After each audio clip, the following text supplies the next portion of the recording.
Welcome back to Primetime News. And a special welcome again to our viewers on onespotmedia.com and on TVJ International in the Cayman Islands. Up first this evening, the Health Ministry is advising Jamaicans to be on high alert as dengue cases could climb in coming months amidst an increase in mosquito breeding sites since Hurricane Beryl. At a press conference today, the ministry revealed that between January and July 16, there have been over 1,400 confirmed or suspected cases of dengue and 1 death.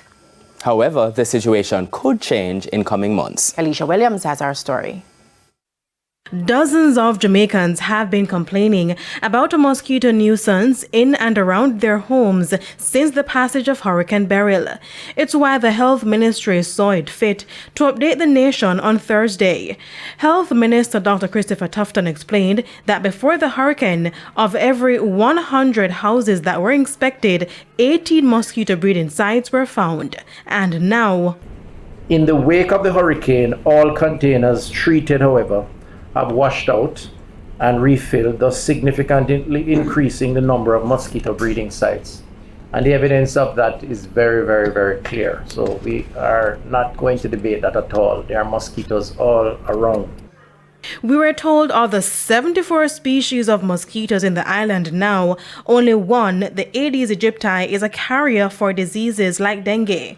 For the Aedes aegypti, however, the population will take about 3 weeks after the event to go up, and that will continue over longer periods of time, depending on how we manage those containers.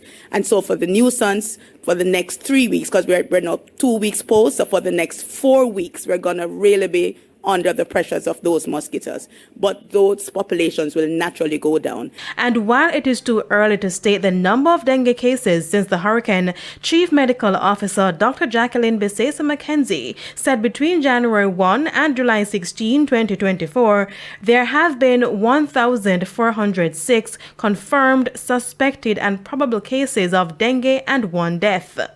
And this just shows that dengue is a very serious illness, and at this time we really have to be very cautious in terms of preventing those mosquito bites. In response, an additional 400 vector control workers will be employed by the government.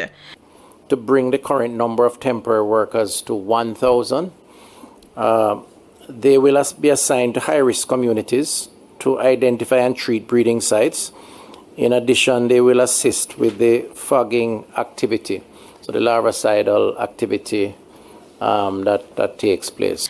Dr. Tufton also said fogging will now be increased to 7 days per week across the island. Special focus will be given to southern parishes, which accounted for the most dengue cases in 2023, and coincidentally, the same areas where Hurricane Beryl was most devastating.